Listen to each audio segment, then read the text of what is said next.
J'ai traversé une année très difficile, l'année 2022, où on a détecté un cancer du côlon. Et j'ai eu la chance pendant cette période d'une année où j'ai dû tout arrêter sur le lit de l'hôpital en faisant des entrées et des sorties. J'ai pu prendre le temps de pouvoir écrire. Vous savez, j'ai 15 ans de carrière. Les bad buzz, c'est des up and down. Mais il faut avoir un mental d'acier, il faut avoir un caractère comme pas possible. Et bonjour Ika. Bonjour Bokota TV. Comment ça va? Ça va bien, merci. Je suis contente de vous avoir ici. Enfin, on s'est rencontrés à Montréal, Canada. C'est un plaisir. Excellent. C'est votre deuxième fois à Montréal. Tout à fait, tout à fait. Qu'est-ce qui change entre votre premier voyage et celui d'aujourd'hui? C'est vrai qu'il y a une grosse évolution. C'est vrai qu'il y a tout un parcours. Il y a beaucoup de choses qui sont arrivées dans ma carrière, dans ma vie. La première fois, c'était plus une sorte de présentation du personnage qui est Ika de Jong et de mes activités qui étaient à l'époque GLTV. Et aujourd'hui, c'est une chef d'entreprise devant vous, c'est quelqu'un qui a écrit son livre, c'est quelqu'un qui est rentré sur le continent, qui a fait énormément, c'est une maman. Donc il y a beaucoup à raconter et voilà. Excellent, parfait. Et quelles sont vos impressions de cet événement en fait, par rapport à Montréal? Quelles sont vos premières impressions? Franchement, il y a beaucoup de joie, il y a beaucoup d'attentes. J'ai eu beaucoup de réactions. C'est vrai ça fait déjà quelques années où j'ai reçu beaucoup de demandes à travers les réseaux sociaux de quand est-ce que je venais au Canada, quand est-ce que je venais à Montréal, Ottawa, ainsi que les autres villes de ce beau et grand pays. Et je me suis dit, bon, il était temps et je tiens à remercier Madame Lena Baxter et Bokota TV aussi qui ont mis tout en place, toutes les autres personnes aussi, les héros dans l'ombre, qui ont concocté de façon à ce que je puisse venir et présenter cette soirée enrichissante. J'y ai cru. J'y ai cru, justement, le nom de la conférence, le nom qui a été emprunté à votre ouvrage, qu'on va d'ailleurs aborder un peu plus tard au cours de cette vidéo. Qu'est-ce que cette conférence représente pour vous en tant que personne, en tant qu'entrepreneur, en tant qu'autrice, en tant que maman? Oui, vous savez, j'ai la chance de parcourir le monde où je fais énormément de masterclass. Et la question qui revient souvent, comment est-ce que tu as fait ça? Comment est-ce que tu es arrivé là? Quels sont les avantages et les inconvénients de ton métier? Ton parcours, les moments difficiles, les moments de joie, l'évolution, tout ce qui peut arriver pendant une carrière d'un être humain. Et je me suis dit que c'est vrai, il y a un moment donné où j'ai mis ça sur papier pour pérenniser ça au cours des années. J'ai écrit ce beau livre, J'y ai cru. Et entre-temps, je me suis dit qu'il fallait aussi aller mettre en avant ce que j'avais mis sur papier pour pouvoir expliquer. Surtout quand je parle du retour sur le continent, c'est vrai que j'ai laissé tout ce confort qu'il y a dans la diaspora et rentrer au pays. C'est pas évident. Je vis déjà, ça fait 7 ans en République démocratique du Congo à Kinshasa, mais pour moi, c'est le plus beau pays du monde, malgré les contraintes, mais je suis fière d'y être.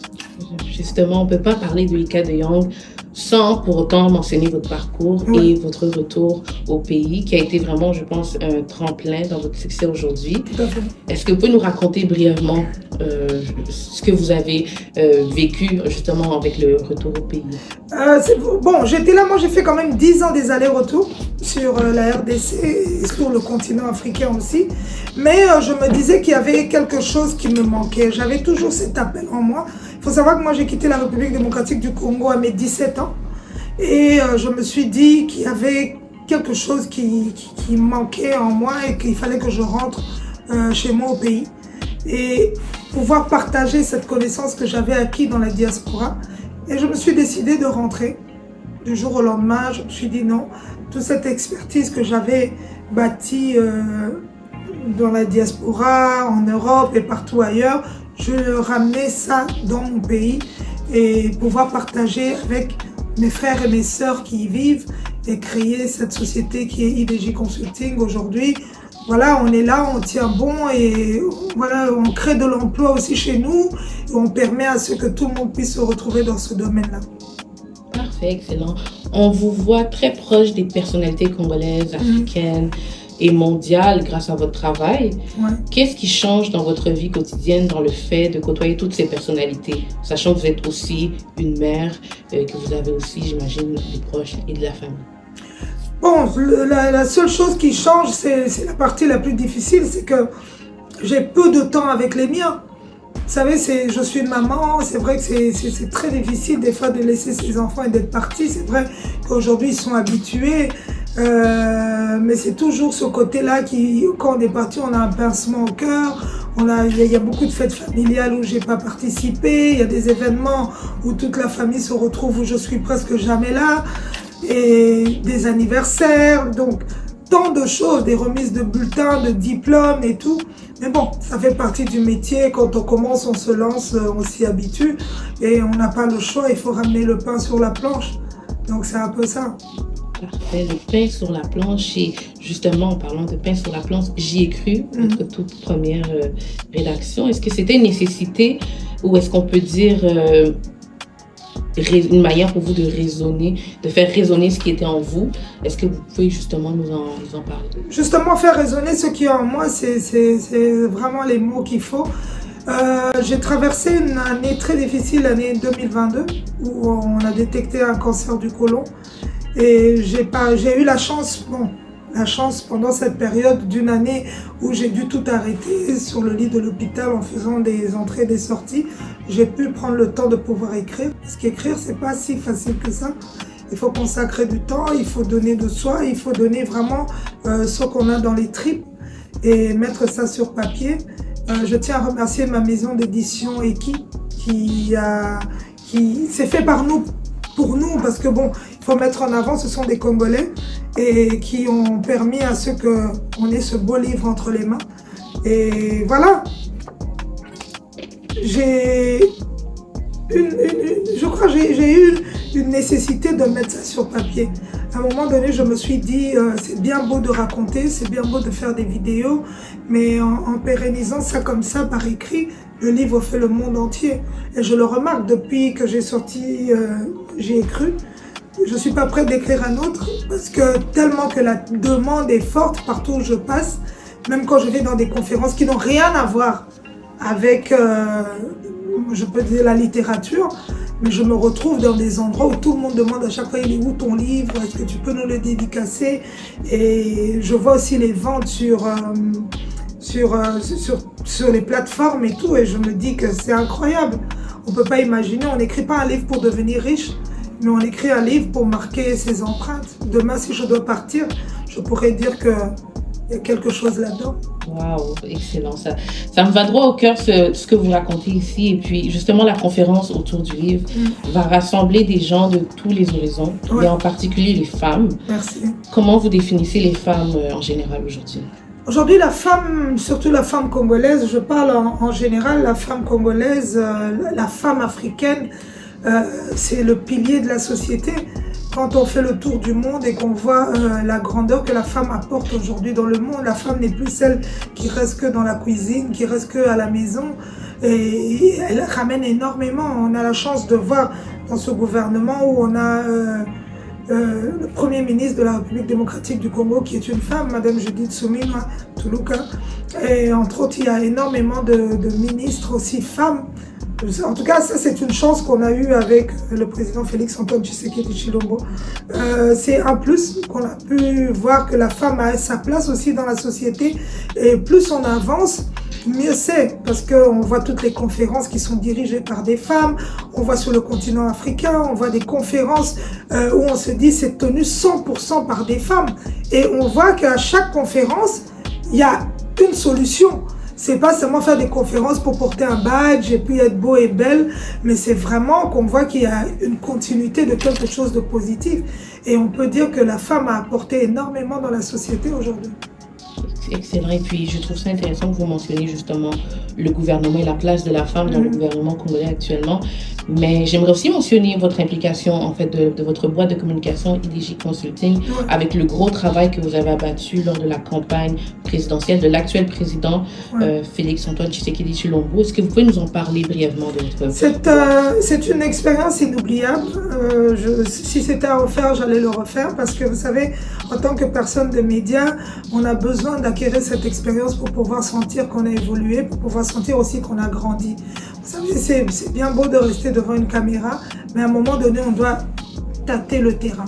On doit vraiment aller dans le fin fond du sujet. Et là, c'était une campagne présidentielle. C'est pas facile, c'est en Afrique. On a fait 1 mois de campagne, on est allé partout. J'ai découvert des endroits en République démocratique du Congo que j'avais jamais vus. Par exemple, Kalemi. Kalemi, c'est un paradis terrestre. Goma, Goma, on connaît. Mais il y a des endroits où on voit, comme j'ai vu à Kalemi, c'est des choses que j'avais jamais vues au monde. On est allé dans le Kasaï, on a vu des choses, mais c'est tellement beau. La RDC regorge de tellement de capacités. Ces derniers temps, je suis souvent à Kolwezi. Kolwezi, c'est la capitale du coltan. Donc, il y a toutes les richesses du monde qu'on retrouve à Kolwezi. Je salue aussi la gouverneure Maman Fifi Masuka qui fait un très grand travail dans cette région du pays. Et il y a tellement de choses à découvrir en RDC. Et pendant une campagne présidentielle, vous êtes vraiment sur le terrain. Toute cette population, il y a nos frères et nos sœurs qui viennent vers vous, qui parlent et qui vous racontent. Et vous êtes vraiment en contact avec le peuple. Et c'est une superbe expérience. Et voilà, moi j'ai fait mon travail en tant que consultante en communication. J'ai une boîte de consulting. J'ai été retenue pour faire cette campagne et je l'ai fait avec dignité. Et je crois qu'aujourd'hui, dans mon bagage intellectuel, j'ai acquis quelque chose de grand et de beau. Demain, je pourrais dire à mes enfants, votre maman a fait une campagne présidentielle. Excellent. Et en tant que femme entrepreneur et tous les critiques négatives qui peuvent accompagner ce titre, comment est-ce que vous gérez tout ça, c'est-à-dire les bad buzz, les mauvais commentaires? Oui. C'est vrai que ça arrive souvent. Ça arrive souvent. Vous savez, j'ai 15 ans de carrière. Les bad buzz, c'est des up and down. Mais il faut avoir un mental d'acier, il faut avoir un caractère comme pas possible. Vous savez, si vous restez dans ce milieu-là, de se dire que voilà, les gens ils dorment, ils se réveillent, ils n'ont rien d'autre à faire que se mettre derrière leur téléphone ou bien de créer des histoires derrière un personnage et croire qu'ils gagnent quelque chose dans leur vie avec ça. Franchement, je suis désolée de le dire, même l'argent qu'on gagne derrière ça, on va nulle part, on stagne en fait. Et le plus important, c'est faire son travail correctement et convenablement, de se reprocher de rien du tout. Et moi, quand il y a des critiques, il y a des bad buzz, il y a tout ce qu'on raconte, franchement, ça renglaise, ça sort là. Et moi, j'avance. Aujourd'hui, je suis à Montréal. Effectivement, un mental d'acier, comme vous l'avez si bien dit. Et nous sommes à la veille de votre conférence. Un message à toutes les personnes qui n'ont pas encore eu leur billet. En tout cas, la communication a été faite. Donc, côté TV qui nous a accompagnés, Lena Baxter qui nous a accompagnés, toutes les personnes qui ont communiqué. Je tiens énormément à vous remercier parce que c'est vrai que c'est pas évident. Vous savez, tenir des conférences où on danse pas, où on boit pas, où on mange pas. On vient écouter et on vient partager ces moments-là d'intelligence intellectuelle et de savoir. Je crois que c'est quelque chose aujourd'hui qu'on peut aussi mettre les Congolais en avant. Parce qu'on a toujours eu cette connotation de dire que le Congolais c'est Kobina, Kolia, Komela. Non, mais là vraiment quand on voit des conférences où les gens se déplacent en masse, de venir participer à ces conférences et partir avec une connaissance générale, c'est tellement beau. Parce que bon, moi j'arrive, j'amène mon expertise. Il y a des gens qui seront là, ils ont leur expertise aussi. Et moi je pars avec leur connaissance et eux ils partent avec ma connaissance. Et aujourd'hui le Congo évolue, c'est le Congo qui est riche parce qu'il y a les filles et les fils de ce beau et grand pays qui n'arrêtent pas d'évoluer. La jeunesse à venir a besoin de voir qu'on est rentré aussi dans d'autres domaines. Voilà, aujourd'hui, moi, je ne m'attendais pas un jour où j'allais écrire un livre. Aujourd'hui, je fais le monde entier en parlant de mon livre. Donc, je demande à toutes les personnes qui n'ont pas encore leur place, j'espère que l'interview sortira avant samedi, donc allez prendre vos places, il y en a presque plus. Quitte à ce qu'on reste debout, on restera debout, mais on va le faire ici à Montréal. Cette soirée enrichissante, j'y ai cru. Excellent. Un mot de la fin.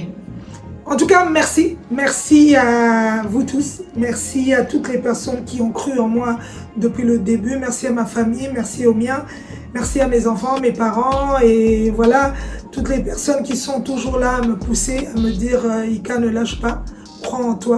Et merci aussi à toutes les personnes ici à Montréal, Bokota TV, Lena Baxter et il y en a beaucoup, Jonathan, il y a vraiment énormément de gens, il y a Lisa Kibonge, il y a Flora qui est arrivée aussi, donc il y a une forte délégation qui vient des États-Unis, Majab Gospel, Maman Mariam, ainsi que le tonton des tontons qui va sûrement venir et Papa Coco. Donc il y a vraiment du monde qui va arriver. En tout cas, la liste est tellement longue et vous allez voir à travers les images de Bokota TV qui vont être diffusées, vous allez voir le monde qui sera là parce que moi je crois.